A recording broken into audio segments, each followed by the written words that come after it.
مفتی ارشاد صاحب، ہم قائل ہیں اولیاء اللہ کی کرامات کے، اور حضرت شیخ بہاؤالدین زکریا ملتانی، آپ کے صاحبزادے شیخ صدر الدین عارف اور حضرت شاہ رکن عالم ملتانی کی کرامات تو اتنی کثرت سے ہیں، کوئی تذکرہ ان سے خالی نہیں ہے جی۔ وہ ہمارے سر آنکھوں پہ۔ میرے خیال میں جو اخلاق کی عظمت ہے، کردار کی وسعت ہے، اور مشرب میں جو ایک جامعیت ہے، وہ سب سے بڑی کرامت ہے، اور اتباع شریعت بہت کرامت ہے۔ اس پر آپ کے کئی واقعات ہوں گے، ارشادات ہوں گے، تعلیمات ہیں، اس سے آپ آگاہ فرمائیے۔ جی بہت شکریہ ڈاکٹر صاحب، آپ نے خوبصورت بات کی طرف اشارہ کیا اور اسے سمجھنا ضروری ہے۔ دیکھیے، آقا علیہ السلام کے معجزات بھی ہیں اور آپ کی سیرت مطہرہ بھی۔ آہا، کیا بات ہے! آپ کی سیرت آپ کے معجزات پر غالب ہے۔ سبحان اللہ۔ آپ نے جتنے کفار کو اسلام میں داخل کیا، اگر آپ اس کا کھوج لگائیں گے تو وہ آپ کی سیرت کے نتیجے میں اسلام میں داخل ہوئے۔ بہت کم لوگ معجزات کے نتیجے میں اسلام میں داخل ہوئے۔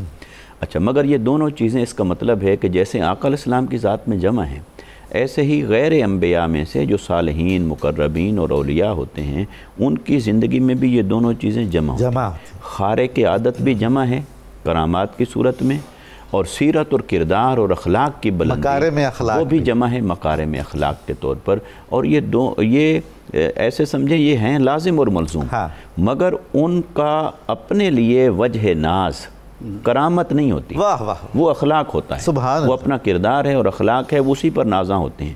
اس لیے شیخ الاسلام حضرت شیخ بہاؤالدین زکریا ملتانی رحمۃ اللہ تعالیٰ علیہ آپ بھی فرماتے ہیں، اور یہ مسلمہ اصول ہے کہ انبیاء کرام پر تو معجزات کا اظہار واجب ہوتا ہے، تو اسی طرح اولیاء کرام کے اوپر اپنی کرامات کا چھپانا واجب ہوتا ہے۔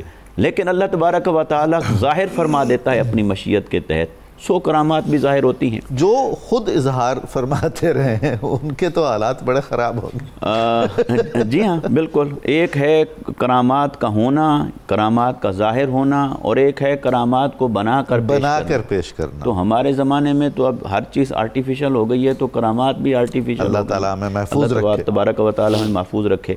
تو حضرت شاہ رکن عالم رحمۃ اللہ تعالیٰ علیہ، آپ کی ذات سے کرامات کا بھی ظہور ہوا کثرت سے، لیکن سیرت اور کردار کے اعتبار سے اگر ہم دیکھیں نا تو وہ چیزیں آپ کی اعلیٰ ہیں۔ مثال کے طور پر آپ میں عاجزی اور انکساری کا عالم یہ تھا، عاجزی اور انکساری، کہ ایک درویش کہیں سے کوئی آیا، اور غالباً عرب درویش تھا، وہ آپ کی خدمت میں آتا ہے، آپ کی خانقاہ پہ حاضر ہوتا ہے، اور تو جو بھی خانقاہ میں حاضر ہوتے تھے ان کی خدمت کی جاتی تھی، کھانا کھلایا جاتا تھا۔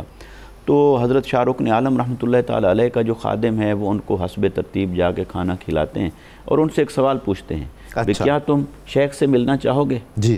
اب انہوں نے جو اظہار کے لیے جملہ کہا، انہوں نے کہا، جی میں کہاں اور وہ کہاں، میری کیا مجال کہ میں ان سے ملنے کی خواہش بھی کروں، تو میں جہاں بیٹھا ہوں یہیں کافی، یہیں ٹھیک ہے۔ تو وہ آپ کے خادم نے جا کر منوان اس درویش کا وہ قول اور وہ حال، وہ جا کر حضرت شاہ رکن عالم رحمۃ اللہ تعالیٰ علیہ کے سامنے بیان فرمایا۔ تو آپ کھانا تناول فرما رہے تھے، آپ وہاں سے اٹھے اور جہاں وہ درویش بیٹھا تھا اسی جگہ پر پہنچے، اور اسی جگہ پر جا کر ان کو نہ صرف زیارت سے مشرف فرمایا، بلکہ ان پر نظر کرم فرمائی اور ان کو روحانی مقامات بھی عطا فرمائی۔ یہ کرامت ہے حضور، یعنی یہ عاجزی اور انکساری ہے، اور یہ تواضع ہے۔ اسی طرح ایک بار آپ کو ایک شخص ملنے کے لیے آیا، اس نے کہا، جی میں آپ کے ایک دوست کا بیٹا ہوں، مگر میری حالت آج کل ایسی ہے، تو میرے ساتھ کچھ آپ سخاوت کا مظاہرہ فرمائیں۔ تو آپ نے جب پوچھا کہ اچھا کون، کس کے بیٹے ہو، تو معلوم ہوا کہ وہ ان کے ایسے دوست تھے کہ جن سے انہوں نے کوئی ایک لفظ کوئی سیکھا تھا۔ تو آپ نے حضرت مولا کائنات کے اس قول کا ایک لفظ بھی پڑھایا، تو میرے لیے وہ استاذ ہے، اس کا مظاہرہ کرتے ہوئے ان کو اتنا نوازا، سخاوت کا مظاہرہ فرمایا کہ ان کی تمام حاجت کو پورا فرما دیا۔ سخاوت، عاجزی، انکساری، تواضع، یہ اولیاء اور صالحین کا خاصہ ہوتا ہے۔ باقی کرامات کا ظہور وہ بھی حق ہے، اور جب کرامات کا ظہور خود قرآن اس کا اس بات کرتا ہے، اعتراف کرتا ہے۔ حضرت سلیمان علیہ السلام کی مجلس میں بیٹھے ہوئے آصف برقیہ، وہ ہزاروں کلومیٹر پر پڑے ہوئے سینکڑوں کلومیٹر پر پڑے ہوئے تخت کو اور ہزاروں ٹن بھاری کو اس کو پلک جھپکنے سے پہلے اگر حاضر کر سکتے ہیں تو ناممکنات کو ممکن بنانا ہی کرامت کہلاتا ہے۔ کرامت وہ نہیں ہوتی کہ جو اسباب کے تحت ممکن ہو، وہ کہتے ہی اسی کو ہیں جو عقل میں نہ آئے۔ اس لیے کرامات اپنی جگہ، مگر اولیاء اور صالحین کا جو کردار ہے، اخلاق ہے، وہ سب سے اعلیٰ ہے۔ بہت اعلیٰ۔ اور آخری جملہ یہ کہ الکرامت فوق الاستقامہ، صوفیاء یہ کہتے ہیں کہ آقا علیہ السلام کی سیرت پر، یعنی آقا علیہ السلام کی سیرت پر استقامت کے ساتھ چلتے رہنا یہ کرامت سے بھی بلند تر ہے۔ بے شک، الاستقامت فوق الکرامہ۔ سبحان اللہ، سبحان اللہ۔